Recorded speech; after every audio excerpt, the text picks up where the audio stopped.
ओम अज्ञानतिमिरान्धस्य ज्ञानञ्जनशलाकया चक्षुरुन्मिलितं येन तस्मै श्रीगुरवे नमः।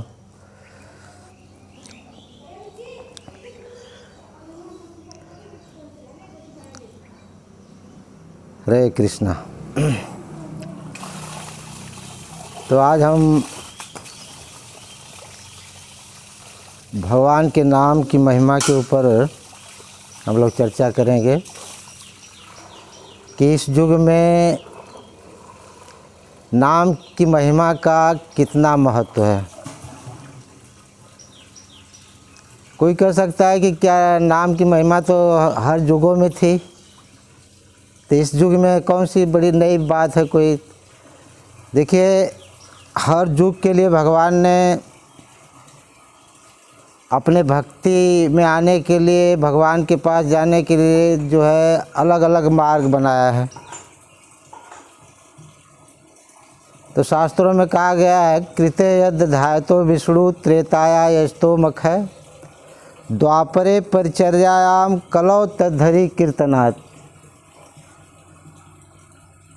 कृते यद ध्यातो विष्णु, सतयुग में केवल ध्यान के द्वारा भगवान को प्राप्त किया जाता था।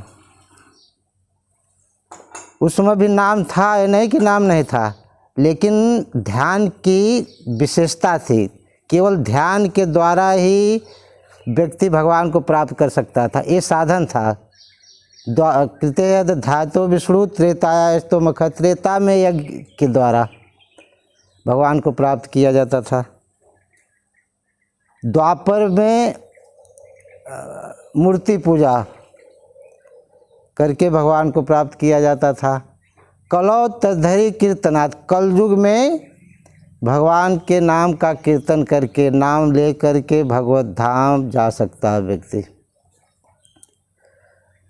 लेकिन आज बहुत समस्या है लोगों के पास। कहते हैं हमारे पास टाइम नहीं है और हम 24 घंटा कैसे भगवान का नाम ले सकते हैं, स्मरण कर सकते हैं। ये तो हमारे लिए मतलब कि हाँ, ये हो ही नहीं सकता है। देखिए, कठिन तो तब था कितने अध्याय तो सतयुग में, जबकि लोग 60 साल 1 लाख उम्र होती थी मनुष्य की, और भक्ति करते करते हड्डियां गल जाती थी। तब जो है हड्डी के अंदर प्राण था, मतलब 1 लाख वर्ष तक व्यक्ति की मृत्यु नहीं होती थी, दीमक लग जाते थे, और कितनी कठिनाई थी भगवान को प्राप्त करने के लिए। लेकिन कलयुग में तो बहुत सुगम है, कितना आसान है भगवान को प्राप्त करना जो है। एक व्यक्ति अपने जीवन काल में अपने सारी भौतिक क्रियाओं को करते हुए एकदम मस्ती से भगवत नाम ले सकता है। देखिए, गोपियों की विशेषता क्या है। गोपियाँ वृंदावन में क्या वो अपने घरों को नहीं सजाती थी? क्या वो अपने बच्चों को नहीं पढ़ाती लिखाती थी? क्या वो अपने गाँवों को नहीं खिलाती थी? माखन नहीं निकालती थी? घी नहीं बेचती थी? दही नहीं बेचती थी? लेकिन गोपियों ने हर काम अपने करते हुए उन्होंने ऐसी भक्ति की महिमा को प्रतिष्ठित किया कि आज जो है भागवत के अंदर जो है गोपियों का क्यों सम्मान जो है स्थान मिलता है, क्यों दिया जाता है। आज हम एक घड़ा अगर सर के ऊपर लेके चलते हैं, हमारा ध्यान रहता है घड़ा गिरे नहीं, लेकिन गोपियाँ घड़ा के ऊपर घड़ा के ऊपर घड़ा जमुना के से जल लेकर के जाती थी, और अपने कांख में भी घड़ा मतलब लेकर के जाती थी, लेकिन उनका ध्यान घड़े के ऊपर रहता था। तो उसी तरह हम जो भी कार्यकलाप न करते हैं, हमको भगवान को सेंटर में रख करके, भगवान को रख करके हम जो है भक्ति कर सकते हैं। कैसे कर सकते हैं? देखिए, शास्त्रों का उदाहरण है। भागवत में ही सुखदेव गोस्वामी राजा परीक्षित को कहते हैं, कृते यद्धाय तो विष्णु, हाँ नहीं, कलेर दोषे निधे राजन, अस्ति है को महान गुण, कीर्तनादेव कृष्णस्य मुक्त संग परम व्रजेत। सुखदेव गोस्वामी राजा परीक्षित को कहते हैं कि हे राजन, कलयुग वास्तव में दोषों का भंडार है, हाँ, लेकिन कलयुग के अंदर एक महान गुण है। वह क्या है? कीर्तनादेव कृष्णस्य मुक्त संग परम भजेत। किस घोर पाप के तरह, पाप के भी युग में, एक कलयुग में है, कलयुग को घोर पाप का युग बताया जाता है कि कलयुग पाप का युग है, लेकिन इस युग में भी कलयुग के अंदर एक महान गुण है। वो महान गुण क्या है? कीर्तनादेव कृष्णस्य मुक्त संग परम भजेत। इस कलयुग में, घोर पाप के युग में भी जो कोई भी भगवान के नाम का कीर्तन करता है, नाम लेता है, तो वह मुक्त हो जाता है। हाँ, तो इस कलयुग के अंदर जो है हम भगवान अपने कार्यकलापों का करते हुए जो है भगवान का नाम ले सकते हैं। और अनेक भक्तों ने लिया, अनेक उदाहरण है। मीराबाई, सेवरी, ध्रुव महाराज, प्रहलाद महाराज, ऐसे अनेक संत हुए जिन्होंने जो है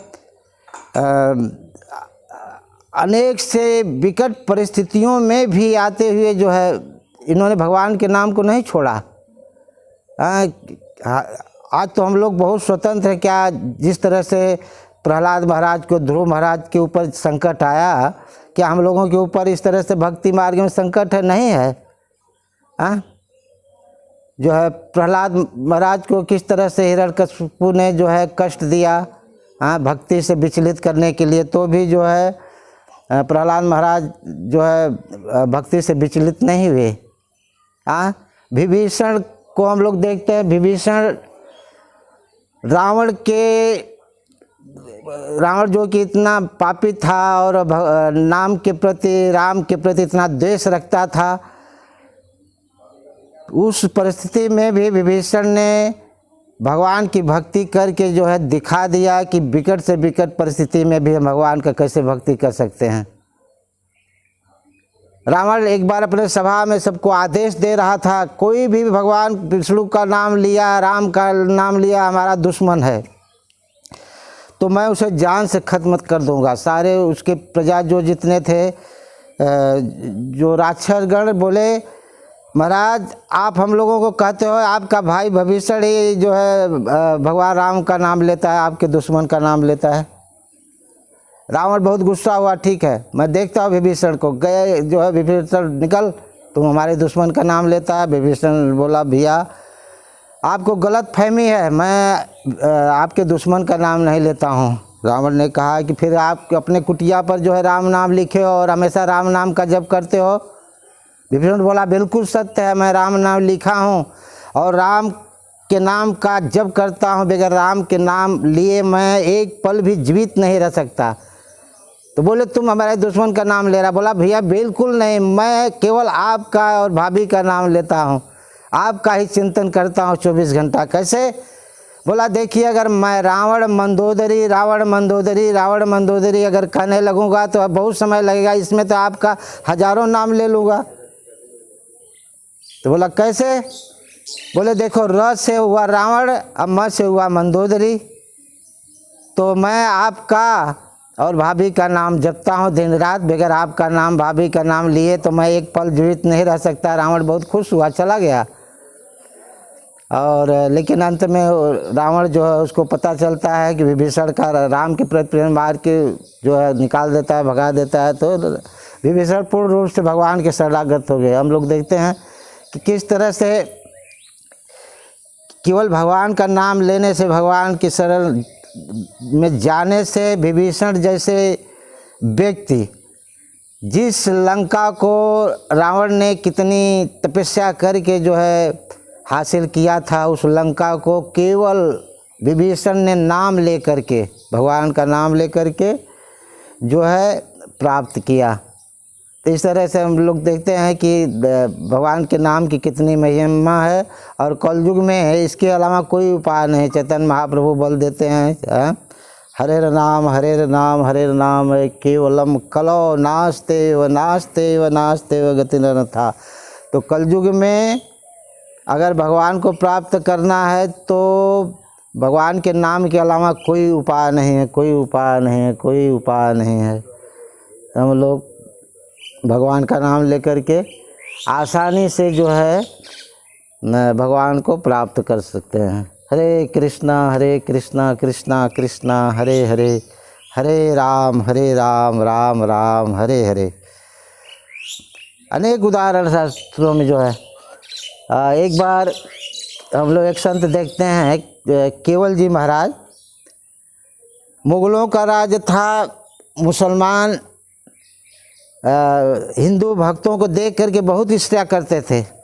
कुछ मुसलमानों ने कहा कि ये केवल जो है दिन रात भक्ति करता है, इसमें बहुत चमत्कार है, और आप तो बादशाह का नाम होना चाहिए, जो है इसका बहुत ख्याति चल रही है। मुसलमानों ने बादशाह को जो है जा कर के खबर कर दिया। बादशाह बहुत ईश्वरालु था हिंदू भक्तों के प्रति। उसने जो है केवल महाराज को बोला उसको बुलाया जाए राज दरबार में। जब केवल महाराज वहाँ जाते हैं तो बादशाह ने कहा है कि मैंने सुना है कि आपकी बड़ी ख्याति है और बहुत जो है नाम चल रहा है आपका, बहुत प्रचार कर रहे हो कृष्ण का, राम का। बोले हाँ महाराज, बोलिए क्या कहना है आपका। बोला क्या क्या जानते हो। केवल जी महाराज ने कहा कि बातों की चतुराई और सभी शास्त्रों को मैंने पढ़ा है, सब शास्त्रों का जो है A to Z जितने शास्त्र है सबका ज्ञान हमारे पास है। तो बादशाह ने प्रश्न किया, बोला ठीक है, ये बताओ कि मनुष्य के शरीर में, उसने कहा कि मेरे शरीर में जो है हर जगह बाल है, लेकिन गदोरी में बाल क्यों है, हाथ की गदोरी में बाल क्यों है। उसने सोचा कि इस तरह से मैं प्रश्न करके इसे फंसा करके जेल में डलवा दूंगा। केवल जी महाराज ने पहले ही बोला कि मैं शास्त्रों का ज्ञाता हूँ और बातों की चतुराई, किस तरह से जो है एक व्यक्ति यथा स्थिति के अंदर स्थिति देखते हुए वो भजन कर सकता है और खुश भी कर सकता है। केवल जी महाराज ने कहा बादशाह से कि देखिए गदोरी में बाल इसलिए नहीं है आपके कि आप जो है जो कि हमेशा दान करते रहते हैं, अपने हाथ से लुटाते रहते हैं खजाना, तो ये दान देने से जो है घिस गया है, आपका अंगुली सफ़ेद हो गई है। अच्छा, बादशाह बोला बहुत चालाक दिख रहे हो भाई, हमारे हाथ में जो है दान देते देते अंगुलियां घिस गई और बाल नहीं है, तो तुम्हारे हाथ में बाल क्यों नहीं है। बोले महाराज दान लेते लेते, मैं भी भजन करता हूँ भगवान का और कहीं भी जाता हूँ कोई भी दान देता है, तो दान लेते लेते जो हाथ घिस गया। बादशाह बहुत प्रसन्न हो गया क्योंकि जवाब उसको उचित, भले ही भौतिकता जवाबदार शास्त्रों से नहीं था, लेकिन बुद्धिमानी है कि ईश्वरालु भक्त एक तुलसीदास जी ने तो भूत प्रेत पिशाच जब अनेकों की प्रार्थनाएं की स्तुति की जब उन्होंने रामचरितमानस को लिखा, तो क्या उनसे क्या मतलब था, भगवान की स्तुति करना चाहिए। और लेकिन उन्होंने इस उद्देश्य से स्तुति किया उनकी कि भाई देखो मैं भगवान राम की कथाओं को लिखने जा रहा हूँ तो कोई विघ्न न आए, इसलिए उन्होंने जो है खलों का भी स्तुति किया है। तो केवल जी महाराज के इस जवाब से बादशाह बहुत प्रसन्न हुआ, बहुत दान उनको दिया जो है। तो इस तरह से हम लोग किसी भी परिस्थिति में भी हम जो है जिस तरह से कि विभीषण ने भक्ति किया, जिस तरह से ध्रुव महाराज ने भक्ति किया, प्रहलाद महाराज ने भक्ति किया, इस तरह से हम लोग भी जो है भगवान के नाम को ले सकते हैं, प्रचार प्रसार कर सकते हैं। हरे कृष्णा कृष्णा कृष्णा कृष्णा हरे हरे, हरे Ram Ram Ram Hare Hare. Subscribe and share करें हमारे YouTube चैनल को और बेल आइकन दबाइए नए आध्यात्मिक वीडियोस की अपडेट्स रोजाना पाने के लिए।